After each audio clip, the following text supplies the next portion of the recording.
So my name is Peter Henderson. I'm a managing director and founder of Ideovation, and our focus is on helping corporations, mid-market companies, and multi-stakeholder bodies with their innovation and sustainability processes. What we're going to be talking about is really a new way to succeed in business. Consumers are looking for more meaning behind the brands and the products that they buy, and there's a disconnect with brands.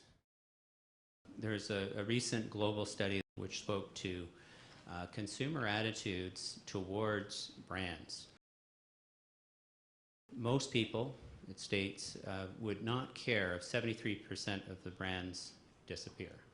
Back in the late 90s, early 2000, a global study was conducted, and these were some of the attributes that consumers were considering at that time: mysterious, confident, sensuous, trendy, glamorous.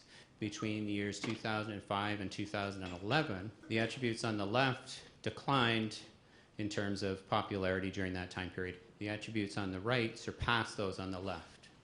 So what it's often referred to is a trend toward more feminine values, and I think I dare say more conscious consumers.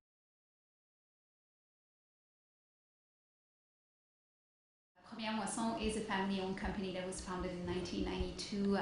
We're bakers. So we have our own bakery in Montreal, the greater Montreal area. We have 22 right now. And we are specialized in high-end bakery. So whether it's bread, pastries, desserts.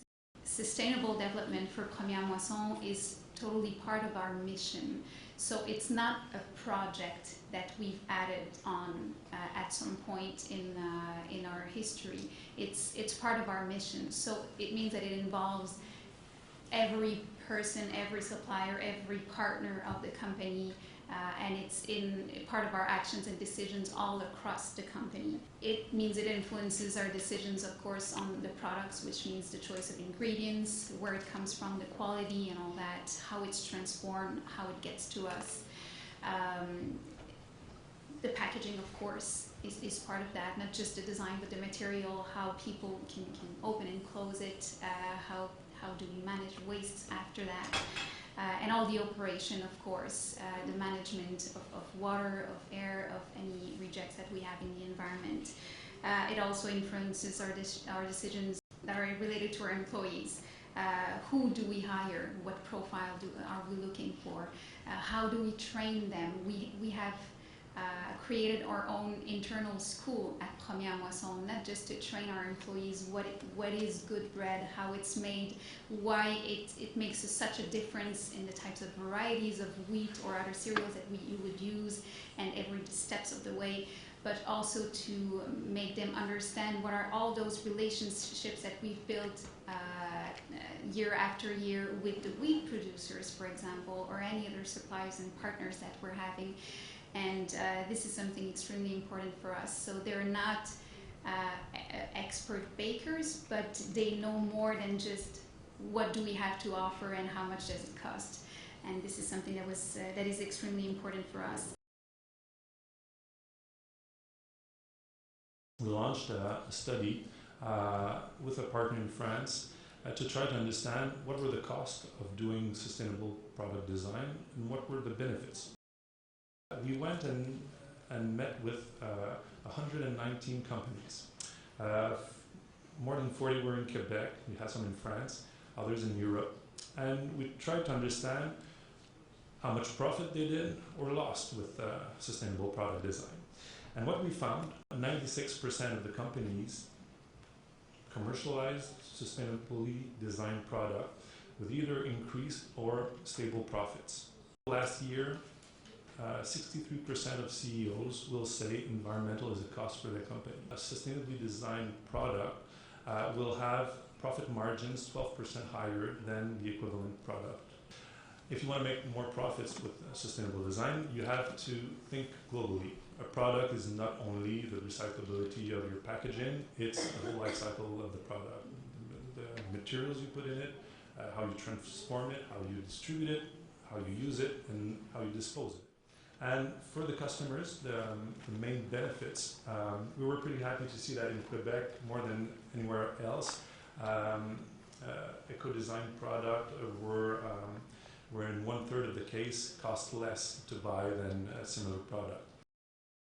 Social or ENGO partners is the next component as it relates to how corporations should be relooking, or businesses relooking, their products and their brands. There was always an expectation that Fairtrade would bring extra brand equity to a product and that it would help a consumer differentiate it on the shelves. And as the conscious consumer group grows, so does that aspect of what we do as a nonprofit. We give businesses a way to identify that they are buying ingredients sourced according to international standards that cover, environmental criteria, social criteria, and the farmers and workers are paid fairly for that product. Consumers look for it. They want to know that their values are translated through to the products they buy. And when we do our consumer research, we see that a majority of consumers we speak to say that they will pay a premium on products that they see as aligning with those values as environmental, social, and health. We're seeing more conscious engagement of consumers saying, hey, you have a social license to operate, and if you're not reaching a certain standard, well, then we're not going to buy your product, and therefore, through the power of the purse and through voting with your wallets, these companies are absolutely looking at and saying, okay, climate change isn't just the risk. It's all these other pieces of materiality to our business that we're focused on, and we're measuring on, and we're managing from this point forward. And there's been a bar that's set 10, 15 years ago. I think corporate sustainability or CSR has become corporate citizenship, whatever the terming is now. What was once fringe is now very much central to decision making at the C level, at this CEO level. And when you think about the new consumerism, the bar has been raised in terms of their expectation of a minimum standard for a quality of a product. 56% of Canadian consumers said that they boycott a company or a brand after they learned that that company did not act responsibly. Now with this new emphasis on risk over the last several years, and that really grew after the factory collapses in Bangladesh, is that retailers are demanding more and more transparency. Some businesses are actually coming to us because retailers are starting to mandate it as a baseline. They're starting to say, I'm sorry, if you're selling chocolate and it's not Fairtrade certified, we don't want to sell it anymore. It allows this conscious consumer to have some way that they can affect change, but it also provides some businesses and brands with a solution to what's becoming a more and more pressing need to mitigate risks for their retailers. One of the things we noticed in the recession was in terms of real sales in organics, every global market that we tracked and our colleagues around the world tracked went up. They grew, except for one, the United Kingdom, England. And it was it's the 5th largest organic market in the world. And so we stood back and we said, okay, what's happening? And it's only now this year that they're in growth again. They've retracted for the last number of years. And what happened was they have, like Canada, a very concentrated retail environment. And the retailers looked around and they said, okay, recession's coming. Consumers are going to be price averse. Organic is premium. Let's scale back our frontage of organic and put more other bargain products and other things out there that are based on pricing. And it was a self-fulfilling prophecy. So they gave less organic out there and it collapsed organic in that one market. Anybody that's doing good work wants to get rewarded for it. And if you have a sustainability initiative, if you're developing a wind farm, or if you're doing drastic innovation around packaging, you want to get rewarded for it. I think there's a fine line or a balance that needs to be struck. And just like people, there might be some that are disingenuous and there might be some that are honorable. You're going to have brands that just tout these amazing claims that may not always hold too much water. So my advice to any brand that's going down this road of trying to tout their sustainability successes is to put data behind it and to say, hey, through this initiative we've lowered our carbon footprint or our water usage by X number of pounds or tons or whatever the metric might be.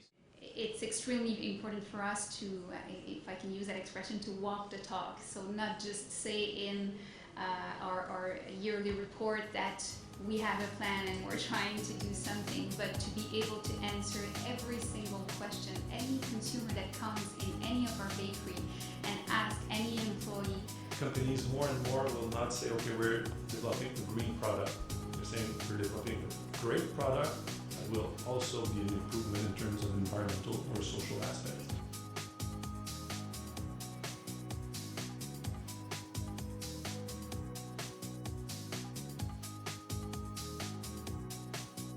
First off, for the panel, thank you all. You did a wonderful job. I know it's a bit of work and tough with very busy schedules. And thank you to the audience for